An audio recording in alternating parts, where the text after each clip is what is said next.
Ако кантарът ти показва плюс 2 кг за 2 дни, това не е мазнина.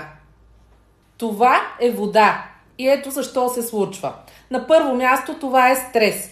Стресът повишава хормонът кортизол и тялото започва да задържа вода.